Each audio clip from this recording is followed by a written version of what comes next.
It's Friday night in the A, and you know what that means. Kelly Price and Tori McElhaney coming at you on Rise Up Tonight, presented by AT&T.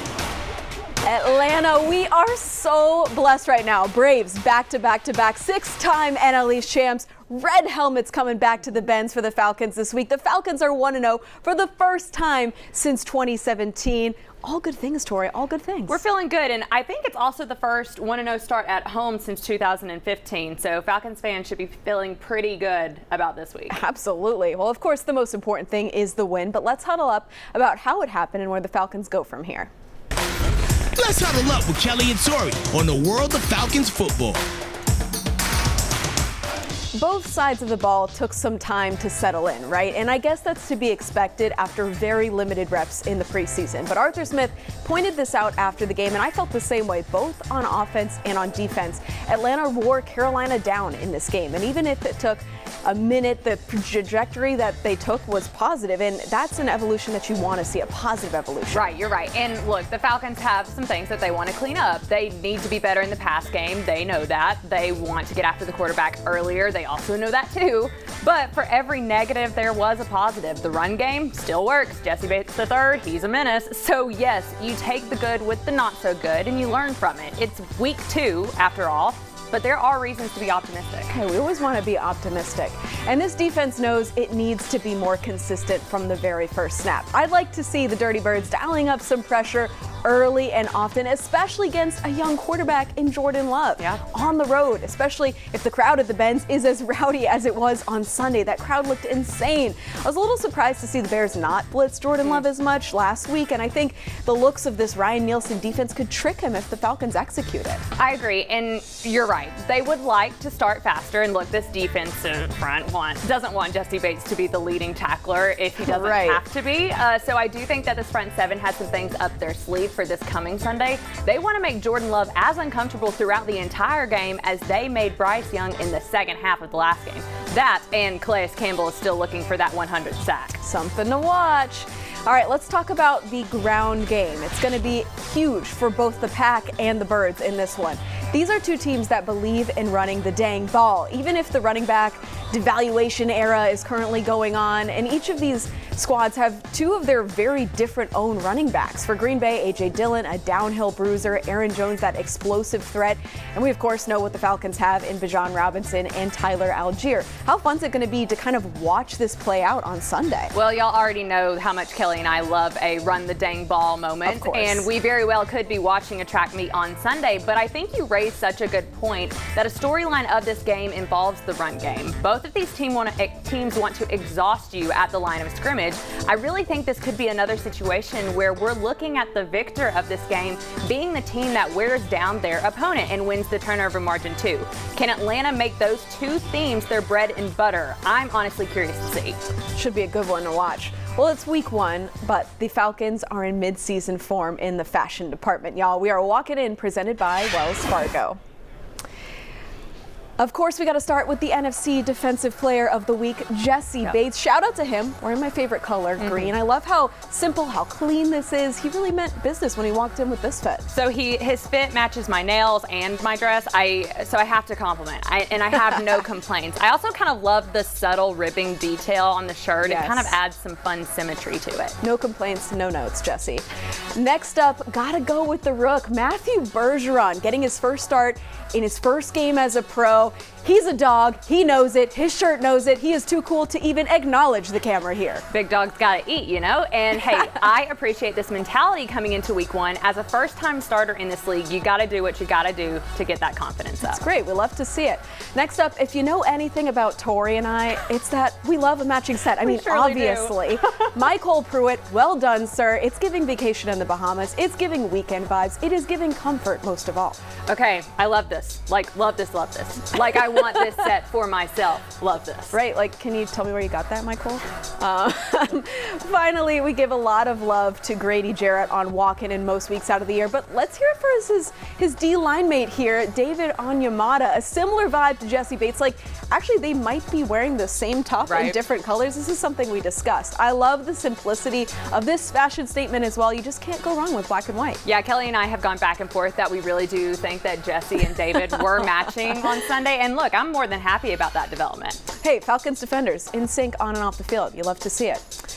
All right, well, you know every DB wants to defend their island, but what Falcons would you trust on a deserted island? We asked the Dirty Birds which teammate they would want with them on a deserted island in our question of the week. If you were stranded on a desert island with one teammate, who would you want that to be?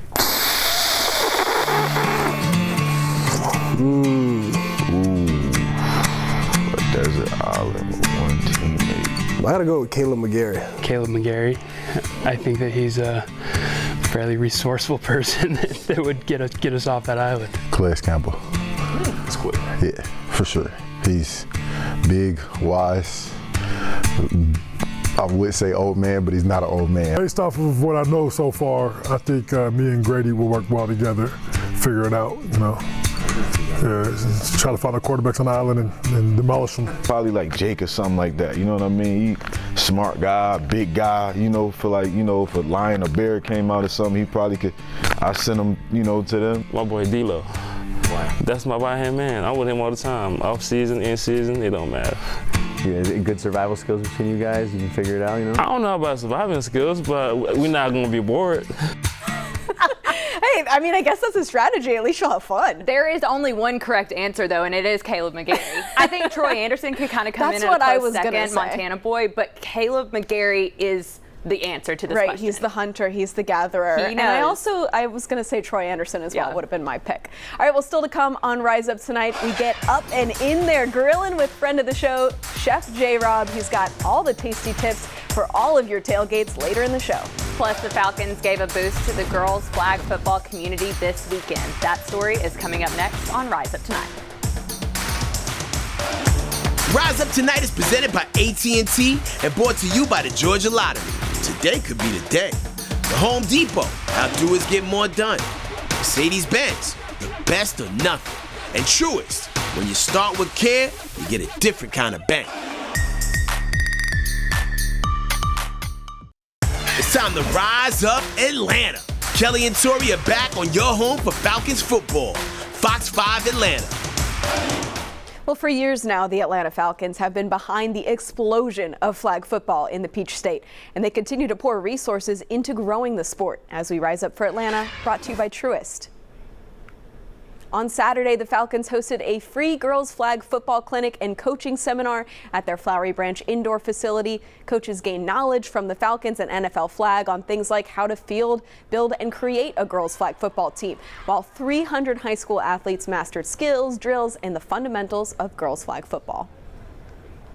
We are huge advocates for girls flag football, and once we got it up and going as a pilot program in 2018, we knew that we had something special and we've never wanted to stop. So ever since that first pilot program, we've always looked, how can we grow? How can we make it better? How can we support it more? So now that it's been a sanctioned sport for going into its third season, we're looking at what are the areas that don't have girls flag football and how can we help? So we thought these clinics, these events, how we can spread love and how we can spread awareness is the best way to do it. And we know that this sport, it's an avenue for change.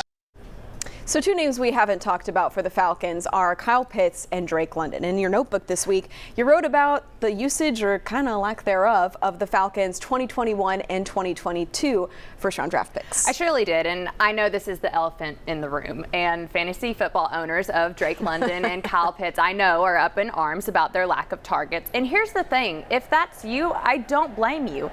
I personally haven't played fantasy in years, but I still want to see the number 4, number 8 overall picks get more involved. But I do think that Desmond Ridder said it best earlier this week when asked about their lack of targets. He said, look, I get it too, but there's a rhythm of the game, and where some quarterbacks get in trouble is when they try to force things to certain guys, even when protection isn't there, even when spacing isn't there. So if something else is working, stick with it until it's not. Yeah, and I mean, you get the win on Sunday, so that obviously worked for the Falcons this past Sunday. Speaking of those two pass catchers, Tori's got a take on that very front coming up later in our Hot Takes segment.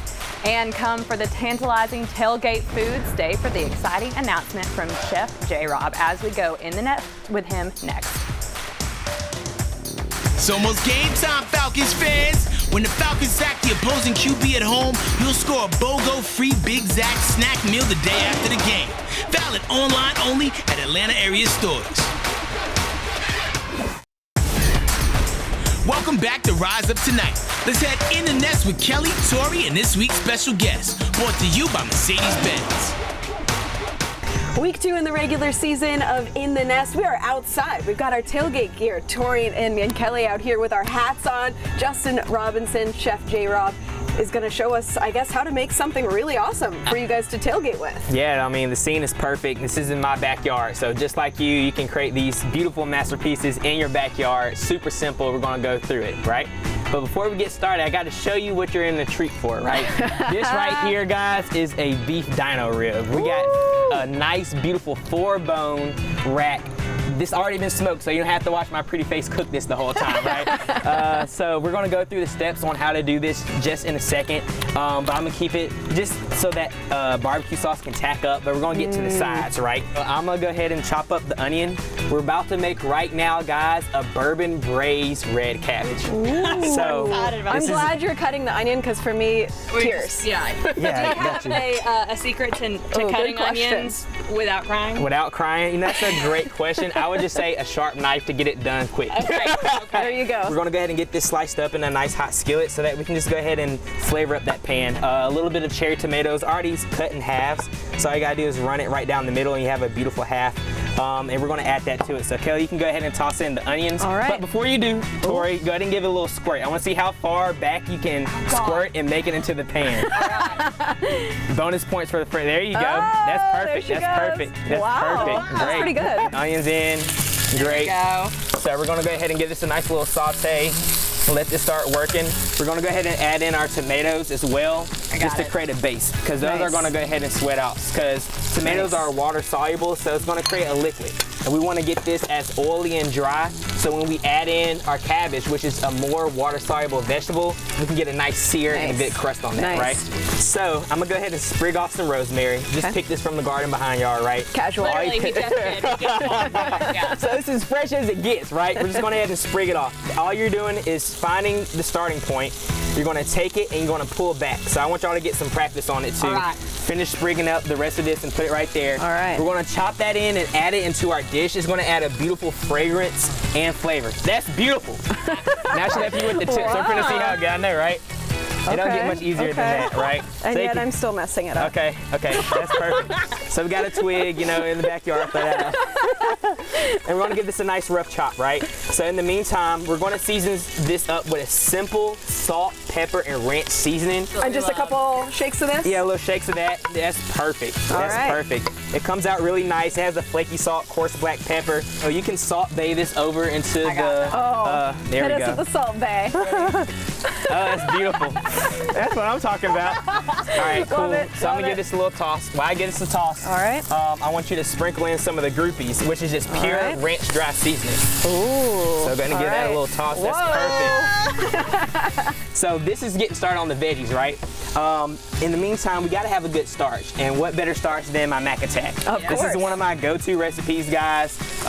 It's my macaroni and cheese. Cheers. Cheers.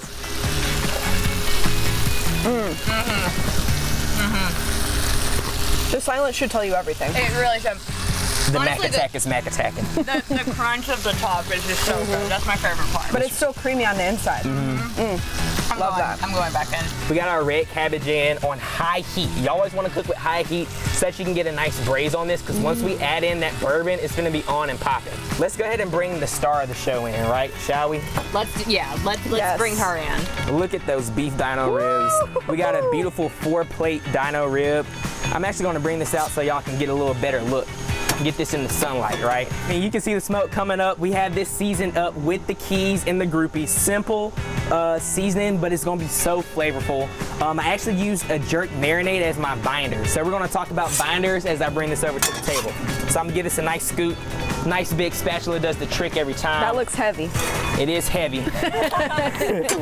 Let me tell you how to do this at home, right? All you need for this is the groupies and the keys, guys. It's that simple. The keys has that flaky salt, coarse black pepper, which gives it a beautiful bark, and the ranch dry seasoning. And then I come over with some more umami flavor on these beef ribs with the ranch dry seasoning. Phenomenal. Y'all have some beautiful outfits on. I don't want y'all to get dirty. Okay. We're gonna cut into this, so I'm gonna go ahead and pop you the apron. All right. This is the team. So much. This is the team Love jerseys, this. right? So we're gonna glove up.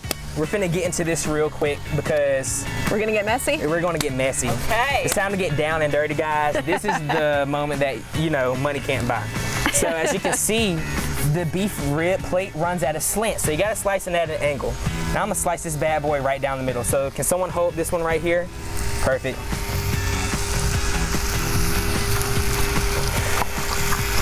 Oh man. Falling off the bone. So you can see right here, guys, how juicy. We got a nice, beautiful beef rib right there. As you can see, we got the juices flowing, the flavor is going, and I'm gonna slice this one right down the middle so y'all can take a bite. All right, I feel like we're at the Thanksgiving game, and we just won, look at that. And I think you guys need to see this at home. It is falling off the bone. Oh, what a bite. Ooh, that was graceful, girl. Smoke flavor. I love that. All right. We got the Rockstar blends on there, good flavor. Oh my goodness. I've never been happier to do an interview in my entire life. Oh, that's a good one right there. Well, our cabbage needs a little drinky drink, right? Yes. So let's go ahead and add in a shot of bourbon. You already have this at your tailgate. We already know. Easy. Just go ahead and add it right there on the edge. That's perfect. We're gonna give this a nice little flame up. Woo! You might not have that at your tailgate. And that's how you get, guys, a beautiful bourbon braised cabbage. And fans at Mercedes-Benz Stadium will actually be able to watch you cook at the Home Depot backyard starting in week 2. Yes, that's the best announcement ever. Week 2, guys, Falcons versus the Packers. And every subsequent home game after that, your Rockstar Chef is going to be hosting a pre-game show tailgate at the Home Depot backyard. So you, your friends, your family can come out. I'll be doing cooking demonstrations just like this. You can taste the sample, and then I'll catch you inside the game at the VIP suites, and you can even get a full-on plate. So it's going to be great, guys. And then you don't even have to cook it. You can just have it. And trust me, just look for the Traeger smoke. You'll be able to find me. You'll be able to find them by the smell alone. Yes. Yeah. Hey Atlanta, this is Head Crack talking, and you watching Rise Up Tonight, presented by AT&T. Not to be rude, I'm gonna cut you off. Let the fantasy guys worry about that. That's a point. We gotta clean some things up. Yeah. We can all be better at our spacing. In the targets is the most misunderstood thing in the National Football League. There's progressions, there's spacing. If somebody's underneath is not right, that's the stuff where I'm a little irritated as a coach that we had to fix at halftime. And that's on me, it's on everybody. And we don't care. Drake London doesn't care. All we care about is 1-0. And we got a lot of work, but it's got to improve because that's not going to sustain every week. And every week's its own entity. But we don't care about the stats. We care about winning. I mean, that's fair, but Coach is really giving us new material for this hot take segment every week. Almost like this is his favorite segment. It's almost like he watches it and it's his favorite thing. This perfectly leads us into your hot take for this week. Yes, so it sure does. My hot take this week is that on the very first play of the Falcons' very first offensive series, that Arthur Smith draws something up to specifically get the ball in Drake London's hands. I don't know how petty Arthur Smith is. Very. But I kind of like the idea of having the very first play of the game go to Drake London just for kicks and giggles. And I kind of love the idea of Arthur Smith thinking about that and considering it and then actually doing it. All right, so last year, for the first time since 2012, the Dirty Birds brought back the red helmets for 2 games. They went 2-0 when wearing these beauties, including a huge upset win against the 49ers when the Falcons put these on. They don't lose, baby. I'm going to put it on. My hot take for the week, Atlanta goes 3-0 in the red helmets. We love to see it. Oh my gosh. Do you just want to keep it on for the remainder of the show? I don't know. I don't know if you can hear me very well. I'm going to take it off. So we're going to talk about Desmond Ridder for 1 second here. He still has not thrown an interception as a pro. How insane is that to watch? It's pretty interesting, but it's funny because Arthur Smith was asked about this and he did say, don't jinx it. So we're not going to spend a lot of time talking about it, but it does speak to, I think, Desmond Ridder's command of this offense and kind of knowing when to make the right decision, even when it's difficult. Absolutely. A good decision to make. Thanks for staying up late with us. That's also a really good decision to make. Hope you guys bring that energy, same week 1 energy at the Benz this Sunday for Red Helmet Week. Good night.